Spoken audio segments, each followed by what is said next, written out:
What's up, guys? Welcome back to my channel. So before we get into this week's episode, we have to talk about part 2 of Kenya Moore's sit-down with Carlos King. Now, she talked about a bunch of different things, from her beef with Phaedra to giving Portia her flowers, all kinds of shit. But I really want to hone in on some of the comments she made about production and Marlo, because it kind of ties into some stuff she's been talking about online and this episode. So Kenya's whole thing is, feels like production is protecting Marlo and favoring her, like kind of giving her a favorable edit, I should say. While, they're kind of cutting Kenya's scenes out. So Kenya's saying that, her main storyline was cut out. Now, as a viewer, I would say that, from the show, Kenya's main storyline, like the thing she kind of talks about the most throughout her episodes, is, her wanting to have another baby and whether she's supposed to have it with Mark or not, have one of the embryos, you know what I mean? But according to Kenya, her whole Kenya Moore hair spa thing was supposed to have a much larger presence on the series than it actually had. We saw that fucking first scene where she and Akilah went and checked out the fucking property. I believe they said that Cynthia was there as well, but they totally, cut her out. She says that she thinks that the big old grand reveal was cut out, you know what I mean? Even though it was a big old thing. Everyone was there except Marlo, and Claudia Jordan and Cynthia Bailey were there as well. It's kind of accusing production of leaving her shit on the cutting room floor while, protecting Marlo. She's like, they're protecting her and after all the bad shit she's done. They never protected me. They always just kind of let me face the fire. They never kind of stuck up for me. They didn't care. All this stuff. And she pointed out that, I would be upset if this were anyone. It's not just because of Marlo, because they dislike Marlo. It's because, hey, why is production not treating us all fairly? You know what I mean? Like, they didn't do me any fucking favors. She also mentions how, she feels like Drew and Sonia didn't, earn their peaches where they got them, because her whole thing is, I had to audition for the show. I had to film all these scenes before they gave me a peach, blah, blah, blah. Same thing with Portia, and she's like, they don't really do that anymore. They give you a peach and throw you in, so she feels like women need to kind of audition for their roles a bit more. She also mentions that, she feels like a full Roni reboot wouldn't work in Atlanta, you know what I mean? Like, axing everyone, bringing in all new people. So, that wouldn't work. It would not work. Be careful what you wish for. And it's like, well, I mean, the New York girls, the original New York bitches, you know what I mean? They were saying the same shit. They're still saying the same shit. You know what I mean? So, I mean, we can't expect current housewives to, be fucking open to, a full reboot. Because, you know what I mean? That's just not going to make sense. So, I get what Kenya's saying. Hey, people were kind of shitting on New York before they premiered, and they're doing pretty fucking great. You know what I mean? I actually, I am excited to watch them. It's not just about, ooh, what's the story? I'm excited to see what I'm going to learn about them, what I'm going to see. It's a very refreshing, And I would love Atlanta to get that. So, yeah, there's a bunch of other shit that Kenya kind of touched on, but those are kind of the most relevant things. The production stuff and the Marlo stuff, in terms of the actual episode. Now, on that note, let's get into the review. So, Season 15, Episode 15, Sip and Spill the Tea, kicks off with Cynthia telling Kenya that her divorce from Mike Hill is officially finalized, and, so kind of talk about that for a bit.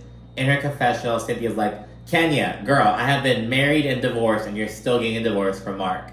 Wrap it up, girl, wrap it up. And it's people always tell Kenya, oh, it's taking so long, wrap it up, what's going on? It's Mark Daly's fault. It's because of Mark. You know what I mean? So it's girl, you don't think Kenya wants to wash her hands of this shit? We then check in with Sonia, Ross, and Deuce. They were to Dr. Jackie's OBGYN office to confirm the pregnancy. And Sonia's like, look, a lot of people, including Dr. Jackie, from the look on her face, they're going to kind of disagree with her having Deuce be so involved this early. She's only 5 weeks pregnant. Deuce is 6 years old, and they're all kind of talking about he's already fully involved. Sonia, the way Sonia words it is it's not about keeping him in the loop. He is the loop. You know what I mean? So that's what Sonia puts it. Although we do see in the preview for the next episode that Sonia learns that, the pregnancy ends in miscarriage. She has to tell Deuce and break the news to him. Takes it really, poorly, as we can imagine. But she winds up getting pregnant again, really shortly thereafter. Shows off her little baby bump at the reunion. So it's kind of just like we see that in action, you know what I mean? Like, sharing the news before you're out of the danger zone, the first trimester, so to speak. So, can't see that. They got confirmation. They check in with Drew. She's shooting scenes for the past at Candy and Todd's house. Todd's like, we're saving 6 figures on location costs, location fees. But Candy's like, I don't know, because we later on learn that Drew's filming sex scenes in Candy's bed. And it's like, oh my, you couldn't use the guest room bed? Like, I know damn well you have a fucking guest room, Candy. Like, you know what I mean? You couldn't use Riley's old bed? Like, damn, girl. And Drew discusses how, this is her first overall sex scene, like, at all, in general. And it's her first kind of, like, intimate scene with a woman. She's never, like, made out with another actress on camera or anything. So she's like, oh, it's a lot of firsts. And a little side note, Drew's doing a lot in her confessional. She's like, oh, I'm not naturally attracted to women. So I have to kind of try and, like, all this stuff. It's like, okay, Drew, you're doing a little bit too much. Candy, she's like, oh, it ain't gonna be too much to get Drew comfortable, I reckon. You know what I mean? Like, so that's what's kind of going on under the surface. Although Drew and Candy kind of, like, agree to disagree. But it's still kind of bubbling. Somebody had comments on it. Afterwards, Candy and Manetta tell Todd about Courtney supposedly calling Drew a bitch. And Manietta's sneaky ass, she actually recorded the situation. And we saw footage, but it didn't, like, click. Like, oh, Manetta was the one recording. And, she's here fucking showing Todd this footage. Todd, who was not there. Manietta's like, oh, this bitch is gonna look real crazy. She's gonna be looking real crazy. No, bitch, you're the one who looks real crazy. And now, Marlo got so much shit for sending the video to LaToya. Now, she sent LaToya the video that same night, at least. Here, Manetta is dragging shit out. They're already fucking back across the fucking Atlantic Ocean, back in a whole different continent, all that shit. And now she's here dragging this shit still. It's like, oh my goodness. And Candy's like, is Courtney calling Drew a bitch, or is she talking to Sonia? Because we clearly see Courtney's talking to Sonia, and Manietta's like, oh what, so you think Courtney's calling Sonia a bitch to her face? I'm like, Courtney's not calling Sonia a bitch. She's not like, you fucking bitch. She's like, oh, this bitch, like, it's not like, you know what I mean? It's like, Manietta's just looking at it from, like, that old head kind of perspective. Just like, oh, like, that word being used in the same sentence as anyone is just unacceptable. Like, that seems what Manietta's kind of going. It's just like, it's just more nuanced than that. You get me? So yeah, Manietta, she whips up the footage and shit. So it's just so much. I think Manietta's shadier than Marlo for that shit, to be honest. Because, it's like, oh, Marlo's sending it to people outside the group who weren't there. And you're showing it to people outside the group who weren't there. And yes, Marlo sent it to someone. But, that was the same night. That got handled, nipped in the bud real quick, little 2 episodes. Now fucking Manietta's here dragging this shit out. And it's just like, oh my, like, for what reason? And she's fucking wrong. Manietta, you're so wrong. You look so stupid. I would be at Drag the Reunion for that shit. Now, Manietta, she got it kind of popping, you know what I mean? Like, she's doing shit, but it's like, girl, like, I mean, actually, who the fuck's gonna drag her? Was Courtney gonna drag? No one cares. No one cares that's a drag money. But it's just like, girl, because she's just so confident in it. It's just like, girl, like, I prefer if she was, like, intentionally being a bitch. And, but it's like, no, you're just loud and wrong and just think you're so right. And it's like, oh my gosh. Candy, again, she's like, I think she's talking to Sonia. Manetta and Drew are not having it. And even though Candy's like, I don't think Courtney was talking about Drew. Candy is acknowledging, like, hey, well, Courtney did lie, because she said, I never use the word bitch to talk about people. Bitch, you're lying. Yes, he did. And it's like, okay, Candy, yes, Courtney exaggerated. But I mean, just like how you were saying a couple episodes ago, oh, I don't believe in outing people. I'm so sex positive. Like, I can keep a secret. What goes down, what happens in the dungeon stays in the dungeon. What about all that shit with Drew? That seems to contradict that. And later on, Kenya's talking to Martell, and she's like, oh, I never cursed at you. Yes, she did. We see footage of her cursing at Martell. Now, she didn't curse at him before things like blew up, but you know what I mean? She did not never curse at Martell. You know what I mean? So it's like, yes, bitch, Courtney exaggerated. All you fucking hoes do it. Like, get real. Then we pop in with Sheree. She's meeting with the party planner to plan for a little sip and see for her granddaughter Mecca. Sheree's like, oh, there's a budget, but there is no budget. Kind of going all out and shit with all this money that she may or may not have. We then check in again with Candy, Todd, and Monietta. Because this Sheree scene was really short. It's like, okay, right back to fucking Candy, Todd, and Monietta, I guess. They're watching Drew act out her sex scene. Drew's like, it's not easy connecting with a woman on screen because I'm not naturally attracted to women or anything. I'm like, Drew, you're doing too much, bitch. Zip it.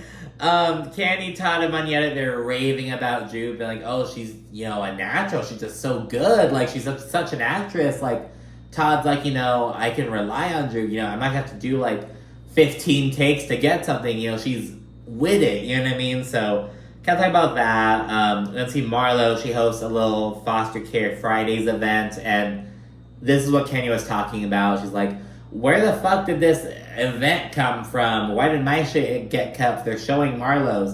And I'm like, now we have seen Marlo kind of talk about it every now and then, her foster. She's mentioned foster care's Fridays at least once this season. She's on an Instagram Live or some shit. Basically just kind of highlighting people who grew up in foster care and went on to have lucrative, successful careers. You know what I mean? Kind of highlighting these people. So kind of do that. Courtney and Sonny arrive to support Marlo, but Sheree's not there. She's doing a tasting for the sip and see because she's kind of preparing for it still. And Marlo's kind of upset by this news, but Sheree eventually comes through. It's a whole little thing, nothing too much. But this scene, the incorporation of this scene pissed Kenya off. I'm not gonna lie. I think some of it is that Kenya's upset. She's like, why are they not showing my shit, but they're showing her shit? Now, I think Kenya has a right to be upset, but, she is just, it's coming down to but they're showing her shit. Why are they showing Marlo in this light, but they're not showing me in this light? It's like, girl. And at the same time, Kenya, Marlo said some vile shit in the past, Kenya. Kenya's also kind of been a fucking bitch to Marlo. Throwing the same slut-shaming shit that she was hit with back in the day at Marlo. Because in Kenya's eyes, Marlo is deserving of that. Oh my god, I forgot to mention this earlier. She also met Kenya during her stand with Carlos King. Kenya also talked about how Marlo's, she has a fucking, chairlift. And they're like, why would she have a chairlift unless it's for the old men that she's having sex with? This whole thing. And someone, rewatched an old episode from last season, I believe. And, I found a chairlift. They showed it. Oh my god, it was so fucking funny. I forgot to mention that earlier, but yeah, Marlo talked about that. But anyways, we then get to the next scene, which is the ladies all preparing for Sheree's little event. She's tackily discussing how much she's paying per plate on fucking camera. It's like, Sheree, shut up. She's like, oh, it's much more than $200, much more than that. She's gotta talk about shit, oh my gosh, just trying to fucking, oh, I'm spending so much money being so fabulous, Sheree. Yeah, you can spend as much money as you want, be as fabulous as you want. And look what Bob Whitfield did. Fucking left a nice big old stain on your shit. It's never gonna be perfect, Sheree. It's gonna be something, girl. It's always gonna be something. But yeah, when you briefly flash to Drew, she's chatting with her on-set assistant in her trailer, which I can only imagine is parked in Candy's driveway or some shit. She's kind of chatting with him before Ralph pops in. Drew says that she's kind of uncomfortable with the whole setup with Candy and everything. She's like, oh, we're here doing shit at her house, blah, blah, blah. And she says, unless it's Lifetime or above, I can't be doing this shit. It's Lifetime and above. Ooh. Girl, Hallmark and Lifetime are those are some pretty notorious, ooh, Drew. Lifetime or above. So, it's Candy can't be happy with that comment. I don't think Candy's called Drew out about that, but she's kind of Drew's kind of shitting on Candy and Todd with that. But anyways, Drew and Ralph see to kind of chit-chat. She opens up about how she's kind of really connecting with her character, kind of resonating with her, and Ralph is just kind of talking with the sexy shit. He's like, oh, so you kissed a woman? He's like, oh, did you orgasm? Like, did your character orgasm? So the other character, she's munching. So, like, you know, it was really just, like, Ralph was probably fucking bricked up under that fucking table, had a big old boner. But no, he's over here just kind of really honing in on those things. And Drew's like, oh, wow, you've never asked me about anything about this roll-up unless it's about the sexual stuff. So Drew's really kind of over that. Back at Sheree's, people roll in and everything. Candy tells Sonia and Cynthia about Drew doing sex scenes in her bed. They're like, ooh, girl. More people arrive. We learn that Shamia knows Courtney. It's like, oh, Miss Courtney, okay. Kenya's friend Akila, she's in baby blue, although everyone was asked to wear nude. She has, like, a new dress under it. She has, like, a baby blue, like, she's in baby blue. Like, the nude is very much secondary or third tier. It's a baby blue outfit, and it's like, oh, girl, that really irritated me. It's like, bitch. So, yeah, they do that. Sheree and Bob, they have a little moment. They kind of pose for a picture. She's like, oh, hey, Papa. He's like, hey, Grandmas. Have a little moment and whatnot. Drew pulls up, and she calls Candy. She's like, someone is here who literally assaulted me. There's a man here who assaulted me. And we found out it's Anthony, the thirsty assistant from last season. And yeah, so I guess Sheree's still cool with him, even though he did shady shit to both Drew and Sheree. So it turns out, how Drew puts it, is that they were at a club. She's in the VIP section, so she took her heels off, I guess. And he, like, took one of her shoes and threw it at her. So that's what she says. She doesn't want to get down, go inside. Although we see on social media that Drew was actually at that party. So on the show, it showed as though she didn't go inside, but she did go inside. You know what I mean? So I don't fucking know. Candy, she kind of tells Sheree what's up. Like, oh, Drew's not coming down because your old assistant's here. And Anthony is conveniently right there. He's like, ain't nobody worried about Drew's wide ass. And they kind of chit-chat. He says, the only issue I have with her is that her marriage is unsuccessful and her acting career is down the drain. And it's like, oh, great. So two things have nothing to fucking do with you. Like, awesome. You know what I mean? Like, the only two issues I have with her, she grew up on this fucking street and her mother's name is Edith. And it's like, oh, like what does that have to do with the fucking price of tea in China? Like, what does that have to do with fucking anything? Like, girl, get the fuck out of here. Like, girl, just so... The only two issues I have with Drew, that her marriage sucks and her career is going, like, okay. And these have, what, it was just, it was I was like so baffled. It was like, okay, whatever. Anthony then says that Drew threw her bag at him, then he hit her with a shoe. That's what he says. Candy says that Anthony is clearly the one trying to start the bullshit. I hope I never see him on camera again. A little bit later, Kenya asks Martell if they can have a little chit-chat. He is initially kind of hesitant, but they want chatting. Sheree's right there, kind of listening. Kenya, she kind of explains her side about how, you know, she felt she didn't really have anyone to match his energy, so she had to match her energy herself, blah, blah, blah. Sheree's kind of disregarding it. Again, just kind of not really hearing it. Kenya offers a non-apology after Martell's like, oh, you don't think you're wrong at all? And Kenya's like, if I offended you at all, I apologize. That whole bullshit. Then, you know, she then says, oh, I never cursed at you, which is a lie. Then there's a phony group hug that they have with Sheree, all that bullshit. Mecca then makes her debut, family pictures follow. And then we see Bob, he's with some random girl, her name's Candace. No one has any idea who she is. They're like, is that like his girlfriend? Does he have like a much younger girlfriend? And they're like, she kind of looks like him. I think Candy's the one. She's like, oh, I mean, does he have another daughter that no one knows about? And it's like, ding, ding, ding, correct. Like, that's it. And yeah, it's kind of chit-chat a bit. She's in the family pictures. Sheree has no idea who she is. Afterwards, after they take the pictures, Sheree goes to Bob. And she's like, oh, introduce me to Candace. And he's like, oh, Candace, Sheree. Sheree, this is Candace, my daughter. So yeah, Sheree says that, you know, it's been 26 years since she got with Bob, and she never knew he had this other daughter. Bob says that she was conceived before he got with Sheree. She's already kind of bonded with Cairo and Callie. So yeah, it's a big old fucking thing. the women are kind of grilling him, like, how could you not tell her that you have another child? And he's like, we were on a need to know basis at the time. And so this is what you thought. You thought this would be where you kind of have her make her debut, and Bob's dumbass. I felt it was apropos. I cannot explain how much that would have pissed me. Like, I felt it was apropos.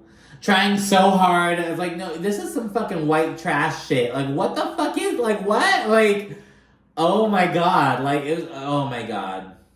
I would have been so upset, to be honest. And, like, also, Cairo, Callie, like, how long have you guys fucking known about this and not told Sheree? How do you not tell your mom? Like, oh, I understand that, like, that's, like, it's not your job to, like, that's on fucking Bob.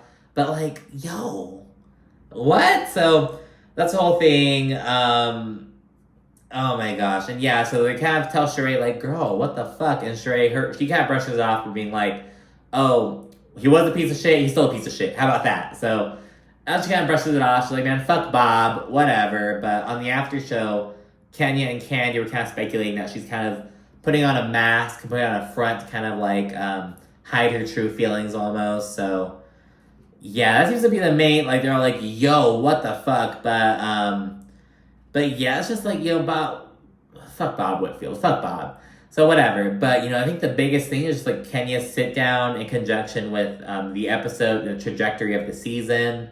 Carlos King was saying it's, like, the worst season he's ever seen. What do you think? Like, do you think that a full reboot could work for Atlanta? And again, everyone kind of hated the idea for New York at first, but it's working out. It seems to be paying off. Do you think Atlanta could do it too? I think they can. I think they find, like, 3 strong, like, core characters with some good supports, with some interesting story. I think they could fucking do it. Atlanta is just such a mecca, you know what I mean? Like, girl, you know? So, I don't know. But anyways, thanks so much for watching. Sure, like, comment, subscribe, and stay tuned for more.